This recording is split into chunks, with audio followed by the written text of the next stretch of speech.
Assalamualaikum warahmatullahi wabarakatuh. Selamat pagi dan salam sejahtera buat kita sekalian, anak-anakku yang saya cintai dan yang saya banggakan. Pada kesempatan kali ini Bapak akan coba membahas tentang peradaban lembah Sungai Indus dan lembah Sungai Gangga. Namun sebelumnya Bapak ingin anak-anakku sekalian untuk mengklik like, subscribe, dan lonceng serta di-share ya, untuk mendukung channel Bapak ini agar menjadi lebih berkembang. Oke, sebelumnya Bapak memberikan kesempatan kepada anak-anakku sekalian untuk melakukan pengamatan terhadap gambar tersebut. Ya, jadi setelah anak-anakku sekalian melihat apa gambar tersebut, maka dapat dipastikan bahwa kita akan membahas tentang satu peradaban besar yang ada di wilayah India. Karena di situ sudah ditunjukkan gambar daripada Taj Mahal. Nah, kita ketahui sendiri bahwa Taj Mahal itu merupakan salah satu peradaban besar yang sekarang masih ada dan bisa kita lihat. Kalaupun kita banyak duit, kita bisa kunjungi, yaitu sebuah bangunan besar yang ada di wilayah India. Nah, lepas dari Taj Mahal, kita akan membahas dulu satu peradaban juga yang kemudian membentuk wilayah India. Peradaban itu adalah peradaban lembah Sungai Indus dan peradaban lembah Sungai Gangga. Nah, peradaban India itu sendiri dibentuk oleh dua peradaban, ya. Dua peradaban tersebut yaitu peradaban Sungai Indus dan peradaban Sungai Gangga yang terjadi pada 3000 sebelum Masehi. Nah, suku asli India sendiri itu disebut atau biasa orang menyebut suku Dravida. Nah, bertemunya suku Dravida dan suku bangsa Arya ini kemudian membentuk peradaban baru dan menciptakan juga kerajaan baru. Nah, kemudian kita bahas satu persatu dulu. Nah, sekarang kita ke peradaban Sungai Indus. Nah, apa yang kita perlu ketahui tentang peradaban Sungai Indus? Peradaban Sungai Indus adalah peradaban yang ada ya di sepanjang Sungai Indus dan sekarang ini berada di wilayah Pakistan. Ini terjadi pada 2800 sebelum Masehi sampai dengan 1800 sebelum Masehi. Nah, sedangkan peradaban Gangga sendiri yaitu di sepanjang Sungai Gangga, India bagian barat pada saat ini. Nah, pada masa peradaban Indus ada sebuah kota besar yang merupakan simbol bahwa peradaban tersebut merupakan peradaban besar, yaitu kota Mohenjo-daro dan kota Harappa. Nah, sedangkan kota Mohenjo-daro sendiri ini posisinya adalah di provinsi Sindhu, Pakistan. Nah, sedangkan Harappa ini berada di provinsi Punjabi. Nah, dan penduduk dari dua bangunan kota tersebut yaitu bangsa Dravida sendiri yang merupakan penduduk asli daripada peradaban lembah Sungai Indus dan Sungai Gangga. Nah, kemudian yang perlu kita tahu berikutnya adalah tata kota. Ya, tata kota ini berkaitan dengan bagaimana cara masyarakat pada saat itu untuk membentuk satu tatanan kota yang menurut mereka adalah sebuah kehidupan yang sangat baik. Nah, pada masa berdirinya kota Mohenjo-daro dan Harappa ini, masyarakat membagi kota tersebut menjadi dua bagian. Yang pertama adalah kota administratif, ya, yang merupakan daerah pemukiman, tempat tinggal, dan lain-lain. Nah, kemudian yang di bagian kedua adalah kota pemerintahan. Ya, kota pemerintahan ini maksudnya adalah di mana daerah tersebut merupakan khusus untuk wilayah istana. Nah, ada sebuah peneliti atau seorang arkeolog, ya, yang berasal dari Inggris yang kemudian melakukan penelitian, ya, di kota Mohenjo-daro dan Harappa ini kaget, bahkan kagum karena mendapati atau menemukan satu penemuan yang menyatakan bahwa di kota Mohenjo-daro dan Harappa ini tingkat kesibukan masyarakat pada saat itu sangatlah tinggi. Nah, sekali lagi saya sampaikan bahwa seorang peneliti atau seorang arkeolog dari Inggris yang bernama Marcel itu menemukan satu temuan yang menyatakan bahwa di kota Mohenjo-daro dan Harappa ini memiliki tingkat kesibukan dan keramaian yang sangat tinggi. Nah, dia juga menyatakan bahwa jumlah penduduknya itu padat, mengalahkan padatnya negara Inggris pada abad pertengahan. Nah, itu.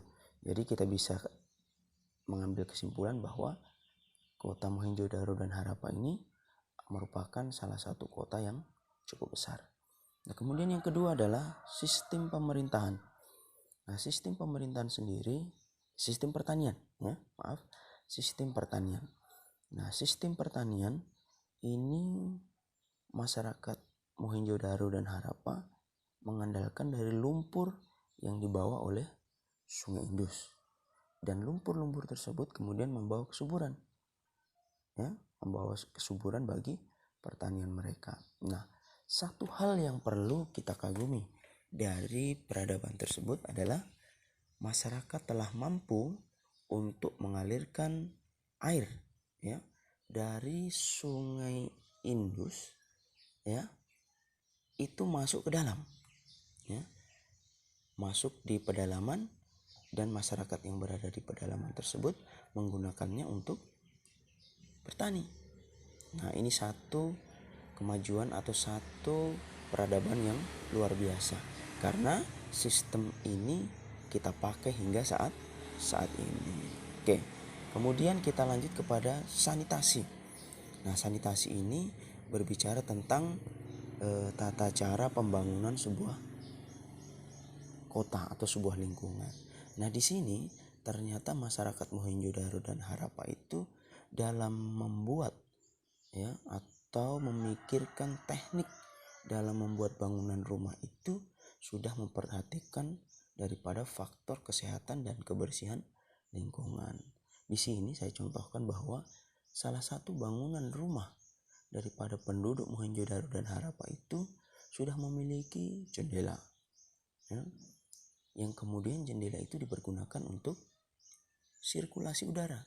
Nah, ini salah satu pola pikir yang luar biasa pada saat itu karena sudah mementingkan sebuah kesehatan. Nah, itu. Nah, kemudian yang berikutnya adalah berbicara teknologi. Kota Mohenjo-daro dan Harappa merupakan satu bukti, ya, satu bukti bahwa teknologi pada masa peradaban tersebut sudah sangat tinggi, ya. Bayangkan saja masyarakat pada saat itu sudah bisa membangun sedemikian kota besar dengan sanitasi yang baik, ya, seperti itu. Nah, kemudian dari bangunan tersebut didukung oleh beberapa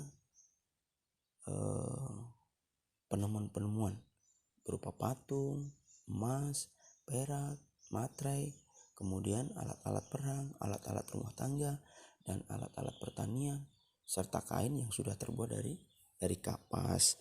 Nah, ini membuktikan bahwa teknologi pada saat itu berkembang dengan sangat pesat. Nah, kemudian berikutnya kita beralih kepada perekonomian.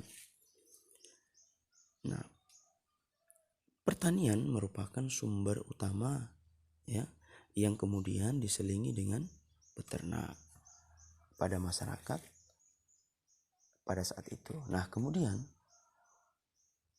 ketika masyarakat Mohenjo-daro dan Harapata tersebut memiliki kelebihan dari pertanian maupun peternakan, mereka melakukan transaksi jual beli atau perdagangan yang pada saat itu dilakukan dengan penduduk Mesopotamia.